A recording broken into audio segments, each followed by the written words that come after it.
no choice.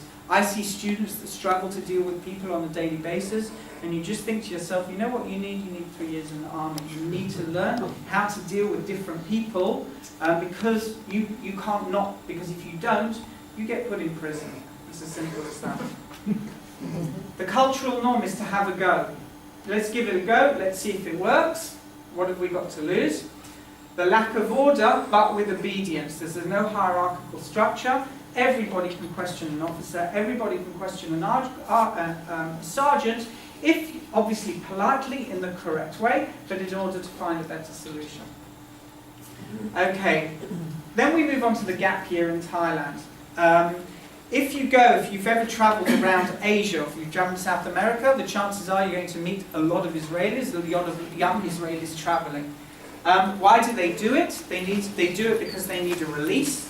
They've been in the army for 3 years. And they need some sort of breathing space in order to get their head away.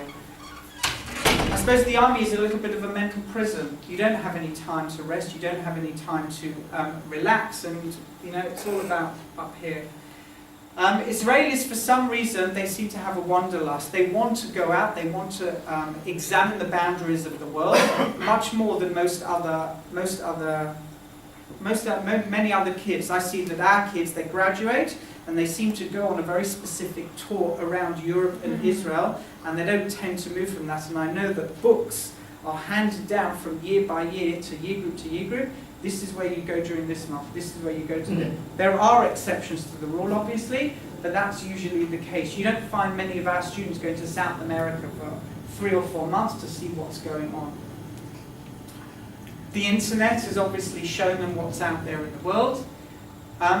Israelis aren't afraid of the unfamiliar. I suppose going into the army, it really puts you out of your comfort zone, and they're willing to test the boundaries. They're willing to go out and explore.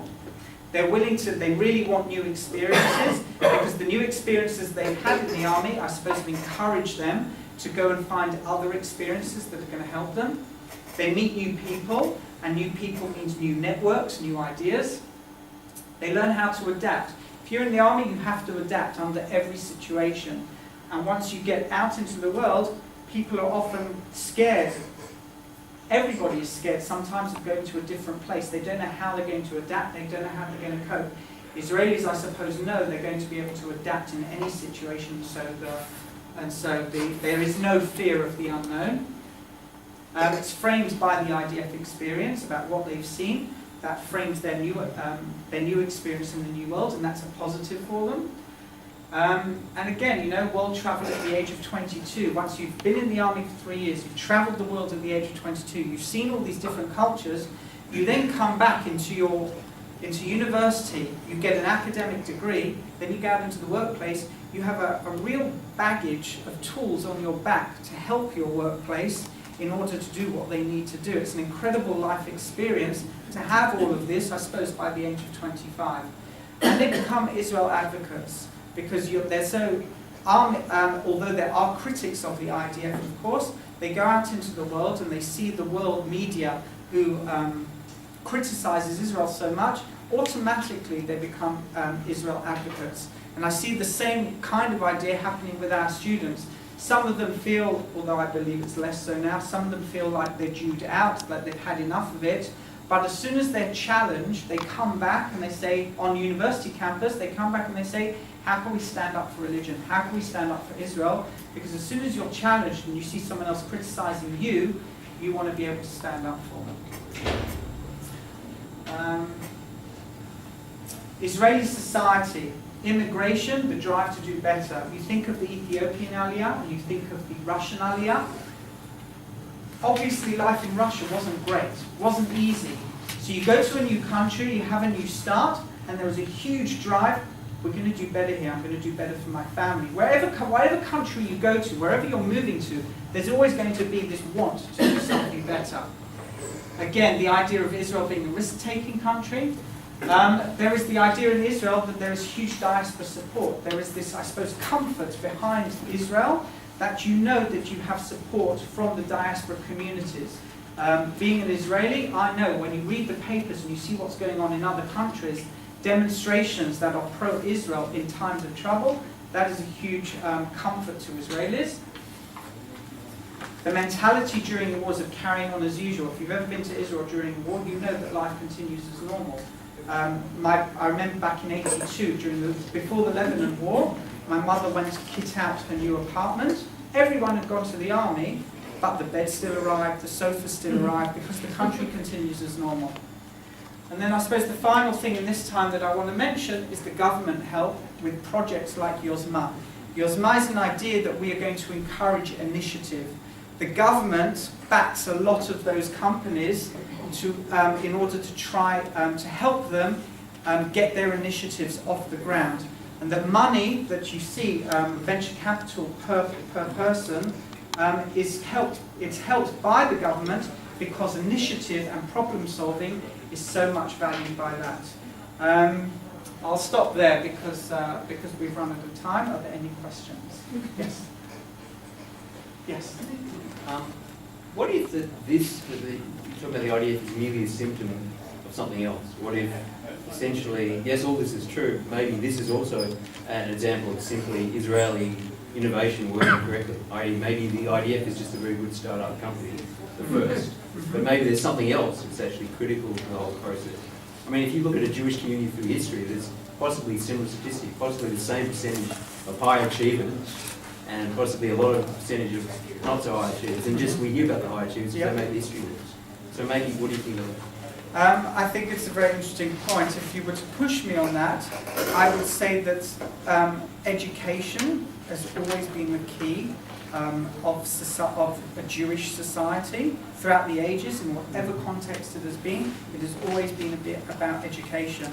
And I would say that although in Israel, education might not take its classic form, i.e. in a classroom with 4 walls, however, this as education for lifelong learning is huge.